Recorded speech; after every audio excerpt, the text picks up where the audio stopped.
We have tonight an opportunity to celebrate a school, and we've talked about moving towards recognizing success and really telling the success stories in Oakland.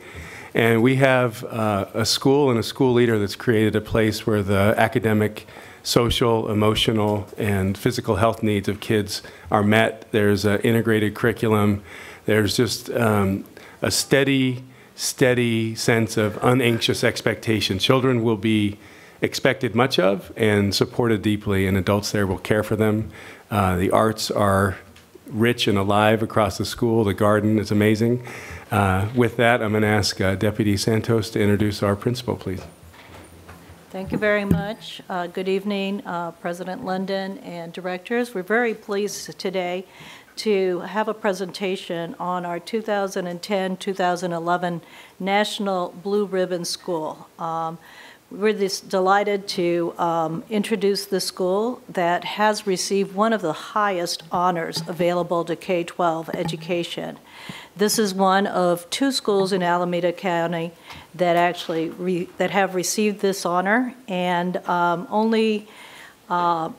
and joins Lincoln, who received this honor last year. We're delighted that Principal Rosette Costello is here to share their journey to actually the high levels of accomplishment that have received national recognition. So please join me in welcoming Principal Rosette Costello to the program. From Peralta Elementary. From Peralta, oh yes.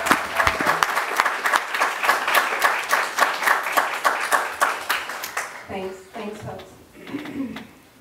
Well, I shared a little bit with Tony and with Oscar. I'm making every effort to be here physically, and I've succeeded with that.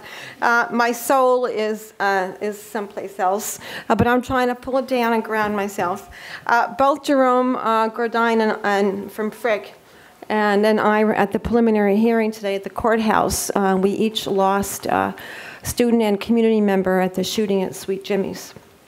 And I'm full of that right now. So if I'm a little less articulate and less animated, that's the reason why. I want to acknowledge, and I usually don't write notes, but I have notes for that reason. I want to acknowledge the often unspoken experiences like this that we all have to juggle way too often, and continue to carry on to provide support for our other kids and our parents and our teachers in these schools. So I want to acknowledge the staff of the OUSD that does that often, daily, way too often. So I want to thank you for this invitation to briefly talk about this National Blue Ribbon Awards ceremony. Tony summarized the school. I want to thank you for that, Tony. I love it when people do my work. I want to acknowledge many folks who have helped me. Leroy's not here, neither is Tim, and they have been partners through all kind of things. And I totally, sincerely support them. And the research department has been a tremendous support to me as well. Although I'm not data-driven in the traditional form, I'm not a fool. And those folks are terrifically supportive, very, very responsive. Now, Vernon messes with me a whole lot. But I love him, and he definitely is a keeper. So I want to thank you, too, Vernon, for your support. Peralta was broke last year, and I said, I'm not a big ceremonial person, so I said, I'm not going. And Vernon drew in and said, yeah, you going. So Vernon found a way to send me, and we used my husband's frequent flyer miles, so that's good. Peralta has challenges and successes like everything else. Tony pretty much summarized what Peralta's about, and you got it, so I'm not going to repeat what you said. The children at Peralta know that Peralta is our game, and Peralta is our name, and learning is our game. It may be inconceivable to some folks, but I never once mentioned test scores as a reason for receiving the Blue Ribbon Award. When I went to the classroom and talked to the kids, I said, Peralta is our name, what's our game? And they said, learning. And I said, yes. And that's why you've got the Blue Ribbon Award. One huge mistake I know that we make is when we talk about standards, we act as if the standards are the end-all and be-all of instruction. They're not. The standards are to be embedded in quality instruction that focus on critical thinking and making meaningful connections with their world. So when we roll out these new core standards, I hope it's done in a meaningful way that teachers know and principals know. Those release questions are not instruction. It's not curriculum. The standards need to be embedded in meaningful learning for all of our kids. Now, at the Blue Ribbon Ceremony, there are many highlights. Michelle Shearer was an AP Chem teacher that was a Teacher of the Year. And this woman was exhilarating. She began with her own history, and I don't talk about this too often, but I was always too smart to be a teacher. I grew up really, really poor, and I was also an artist, and we were too poor for me to be an artist. I was too smart to be a teacher. So it took me a while kind of to flush this stuff out and you know, figure out who I was and how I wanted to impact my world. She too said that she was always told she was too smart to teach. She found over the years that she loved it, and she stuck to it. She says, I quoted her, I figured I had to do some type of report for my own teachers, and I wanted to make sure that I communicated clearly what this woman said, because she was outstanding. She says, never default to the skill requirements, which is what we all know, and yet we still do it. Make connections with kids, build hope, and build confidence. She said, put a picture on your desk of your child or someone you love and one of another student that you don't know. And let what guides you be providing the same quality education for both. Recognize that it is okay for kids to struggle. Struggle is an okay thing. And she said she visited many, many countries this past year. And in Japan, the question was, would you please describe teaching? What word comes to you when you think about being a teacher? And she said the word the teachers came up with is tiring. She said always acknowledge the profession because we are constantly pouring out to others, and that too often is not recognized. Now, I asked Arnie 2 questions, and I was quite nervous up there. I did invite him here, Tony. And at the end of these questions, my husband was in a separate room, and he was talking to someone. They said, why are you here? So my wife is here. Then he looked up. He said, oh, my God, there she is, asking him a question. So I said, the breakout sessions focused on developing the human factor. They talked about how we could do to have creative students, compassionate students, collaboration. And yet many of the principals there, and there were some teachers as well, are confronted with teacher evaluation systems that heavily factor in student performance on tests. I asked him what systems are in place to make this seemingly contradiction workable for all of us. And I also asked him what has he done to maintain the integrity of the classroom and eliminate the influence of textbook lobbies, publishing companies, and political interests. My husband, I got applauses for both questions. My husband said that Tony would get a call from Arnie, and Tony's going to get asked, who is this woman? Did you get any phone call, Tony? You got a phone call, okay. I'll take that. So I want to, I'm giving you a sense of what this Blue Ribbon Award is. It's really very interesting. We all share, there's so much that we have in common, it's just unbelievable.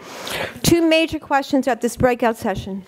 What are the barriers to creating a voice for educators in school improvement and policy? Okay, that's the question. Time, they said, we give so much already. We're always bogged down with work. We're not politically active. We don't have time. We're always bickering. There's too many factions. There's a reactive culture that we have created. There's no time. Too much is tossed at us. We're always dealing with someone else's ideas. Nothing matters. We just keep doing what we're doing. Many of us have given up. We are consumed with all new initiatives constantly. There's no mechanism to really take in the voices of our teachers. There's a low level of importance. If you can't, then you teach. And we keep talking about this and nothing changes. And the other question in this breakout section was, how can we start to continue to create a voice for educators in school improvement and policy?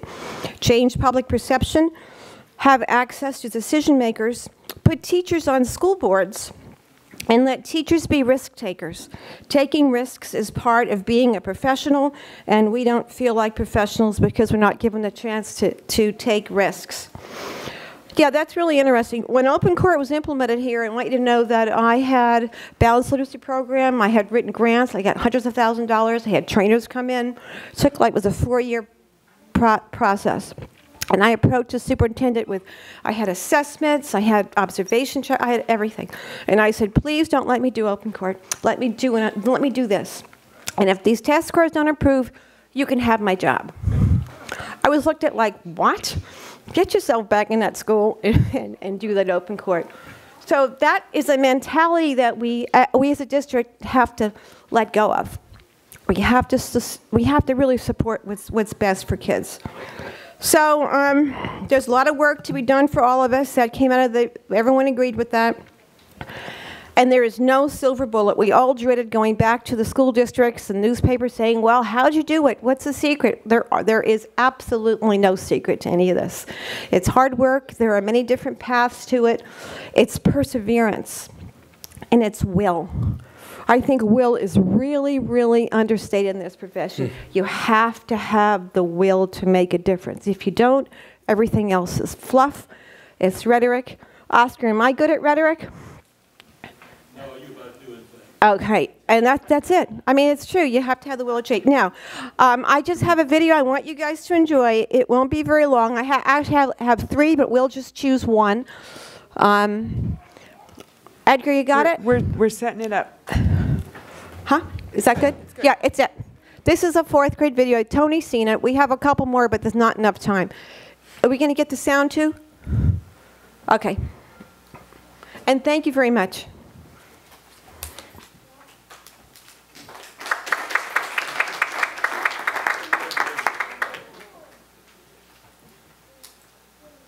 Pushed until it went bam, pushed up the floor and the ocean all around. We will move you, move you. We will move you. This from the land and the mountains we know, which are now tall enough to catch their own weight of snow. Created a river running through the land. Remember this fact and keep it at hand. We will shape you. Shape you. We will shape you. The climate then changed, it cooled way down. It froze everything all over the ground. More snow came and packed itself down. That's how the Sherwin Glacier came to town. We will freeze you. Freeze you. We will freeze you. Then the sun came out. Took the house down, the glacier started melting and crowds were sound. The glacier started moving, taking lots of work with it, and eroding all over the ground. We will carve you, carve you. We will carve you. Ice kept melting like Yosemite Farm, bringing lots of sediment to create the valley floor. The lake finally drained, leaving nutrient-rich soil. Trees started growing, ecosystem was formed. We will hike you, hike you. We will hike you.